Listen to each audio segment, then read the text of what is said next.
So what's up? Kamusta? Ayos pa tayo dyan. So nandito tayo ngayon sa my Maverick Racing Factory Bustos branch para sa update natin.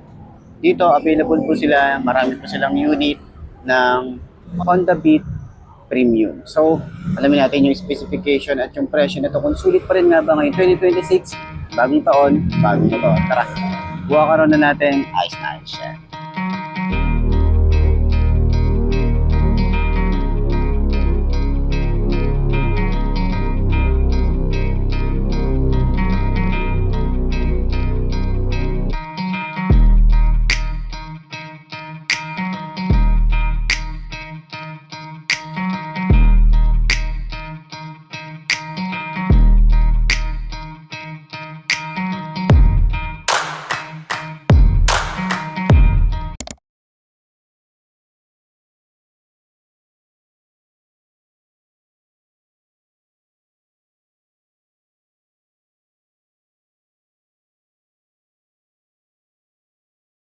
So yun mga boss, no, sa lahat ng mga nagtatanong, magkano nga ba ang ganitong motorcycle? Ito ay nagkakahalaga ng 75,900 kapag kumuha tayo ng cash. At available din po sila sa installment.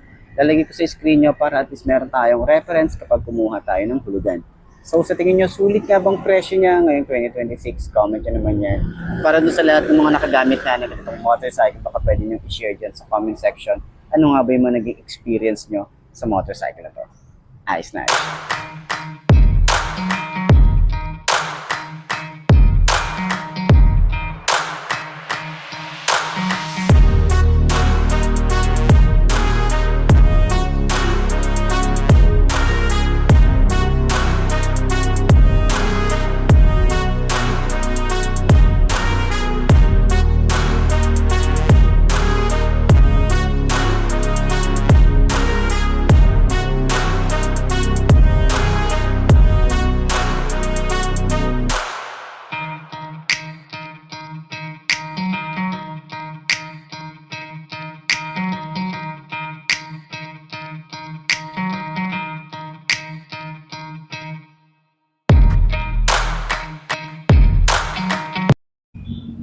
So ayun mga boss, no, ngayon 2026, bagong taon, bagong motor.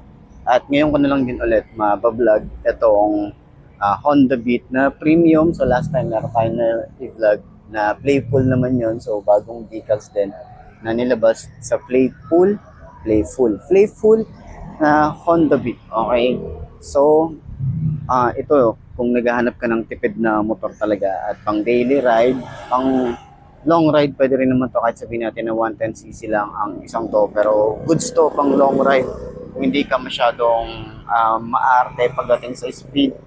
Itong isang to, goods na rin to sa speed niya. Okay, so pang beginner bike, pababae o lalaki, pwede ang isang to. Okay, so maganda yung kanyang front, yung kanyang headlight is napakaangas, napaka-futuristic ng dating niya, napaka-sporty looking dahil sa itsura. Okay, ang liit lang niya, ang compact lang niya, pero panalo para sa akin yung design niya. Okay, sa panel gauge niya is naka-analog and meron tayong digital na maliit. Okay, so makita natin dito speedometer, yung odometer niya, mga signal light. Ayan, signal light, signals. Okay, so meron din tayo rito USB charging port. Cigarette type naman yan, para sa mahabang biyahe natin. Meron tayong side pocket dito. May utility hook at kagandahan din, meron tayong gulay board para sa mga gamit natin. Kapag kumuha tayo, meron tayong gamit dito na mapaglalagyan. Okay, lalo na pag magla-long ride or pwede tayong kamalengke, pwede to. May side stand kill switch na rin tayo rito. Okay, so sa upuan niya, malambot din yung kanyang upuan. At maganda rin yung kanyang design ng leather niya. So ayan, maganda rin yung ating Honda Beat na narito, yung Beat na emblem. Okay, kabilaan naman yan. At dito sa side, meron tayong Beat din. Tapos Honda, pero hindi na siya emblem. Okay, so may kickstart tayo rito, no? So side stand natin, ganito yung tsura niya kapag naka side stand. Ayan, so naka single shock na nga rin pala tayo rito. And tingnan nyo naman, sa 5.2 nakagaya ko, ayan, di tayo hirap dito. Ayan, so okay, hindi pa rin naman tayo ganun kaano, pero ano na rin naman tayo, hindi tayo lapat na lapat, pero manageable para sa atin ang motorcycle na to. Okay, sa gulay board niya, ayan, meron tayong space pa para sa legroom natin. Ganyan ang itsura natin.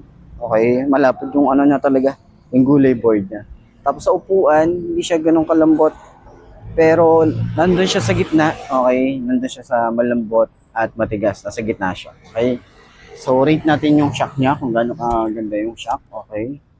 Yun oh.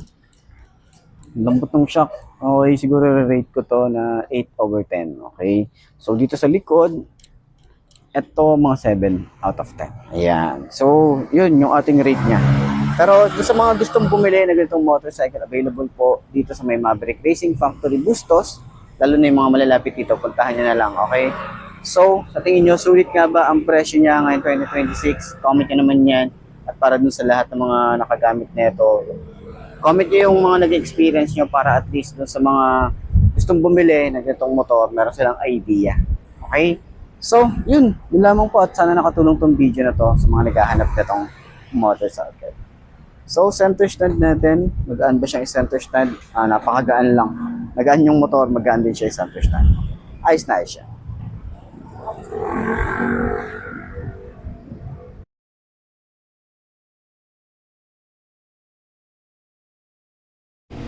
So, ayun lang mga best, no? Available po rito. Ilang unit ba to? 1, 2, 5 units. Available sila ng kulay gray na matte finish at white glossy finish. Ayan. So, ito yung Honda Beat Premium. Sa mga naghahanap ng premium, ano nga ba yung pinagkaiba dun sa Playful saka sa premium? Ikutan natin yan. Okay, dito sa front, meron tayong mga sharp design dyan. Combination ng black and gray. Ito matte finish. Ito glossy. Meron tayong rear brake, pagbaba natin, meron tayong matte finish na black, may Honda Beat dito or Beat na sticker. And dito sa side may Honda na sticker. Ayan, so signal light niya, halogen bulb pa rin. Yung ating front, okay, yung ating headlight is naka LED. Okay, high and low na rin yan. May mga sharp design din tayo rito. Ayan yung design niya. Front fender natin dito, meron tayong flexible, tsaka bulky din, may mga pakanto rin na design, oh. So, naka-telescopic fork, maganda rin yung kanyang shock. Naka-Nissin caliper tayo rito, naka-single disc brake. And yung ating mugs is naka-kulay gold na siya. Tubeless na rin to. Ang size dito ay 80 by 90 by 14. Ang kanyang tires ay MVP Star. Ayan. Ito ay Japan technology. So, sa side, meron tayo mga sharp design. No? Kita nyo naman yan. Diba? Meron tayong gulay board at nandito na yung ating battery. Meron tayong side stand kill switch, yung ating put pegs para sa angkas, combination ng rubber and metal. Meron tayong mga design na ganyan, ma-appreciate mo yung mga ganito eh. May mga lining din yan. Tapos dito sa side may mga lining din, makita natin yung pa-curve na design. And then may Honda Beat or Beat na emblem dito. Ang ganda, kulay gold din yan. So naka single shock tayo rito, adjustable naman yan. Naka ESP na rin tayo dito sa panggilid. May kickstart tayo rito. Hindi naman inalis ni Honda yan. So maganda rin yung ating panggilid. May Honda na naka-engrave. Naka drum brake tayo dito sa likod. MVP Star din. Ang size dito sa likod ay, ano yung size dito? Ang size dito ay 90 by 90 by 14. Naka-tubeless na rin yan. Yung ating taillight is naka-halogen bulb. Halogen bulb din yung signal light. Yung ating plate light, reflector, tapos lagay ng ating plate, yung fender niya malapad. Ayan, sa grab bar natin dito, ito binalot ng goma. Ayan, papansin nyo naman yan. Tapos maganda rin yung design. Okay, yung ating upuan, maganda yung ating upuan, oh. Ayan, oh. Meron tayong compartment. Meron tayong helmet hook. Compartment natin maluwag din naman. Okay, may mapaglalagyan pa rin tayo rito, mga basic tools tsaka ibang gamit natin. Yung ating gas tank, napakalinis lang. May bit dito na naka-engrave. Ayan, ganda, no? Tapos may saluhan na rin kapag natapon yung gas. Ayan. So naka-drum brake yung ating tambucho, maliit lang. May cover siya na ano to, plastic, tapos parang carbon fiber finish. Naka-air cooled na rin tayo rito. At dito sa likod, meron din tayong pangharang na goma para sa mga talsik ng putek. Ayan. So, ito yung sa side view.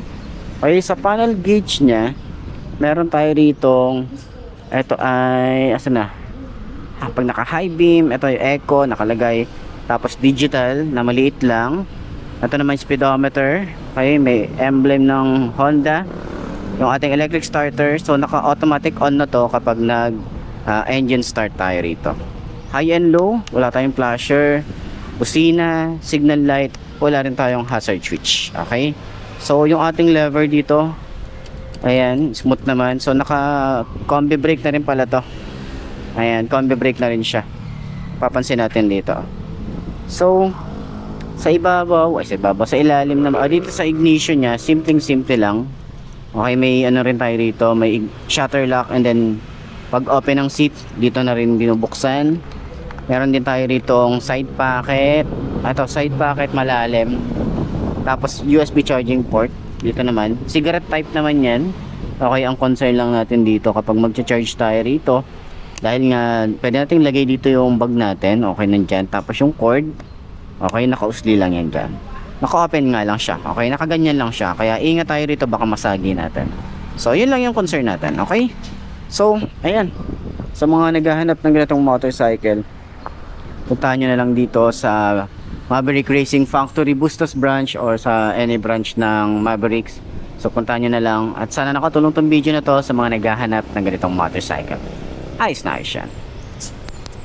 So ayun lang mga pesto, ito na ba ang motor na babagi sa iyo? Kung ito na nga ay markahan mo na at mag-subscribe ka na sa aking YouTube channel, i-click mo na rin yung notification bell para updated ka sa lahat ng videos na upload natin dito araw-araw. So lagi niyong tatandaan, wala sa brand ng motor ang itatagal niyan, kundi na sa pag-aalaga mo yan, tatagal yan. Ayos na ayos yan. So kita ka na lang ulit tayo bukas.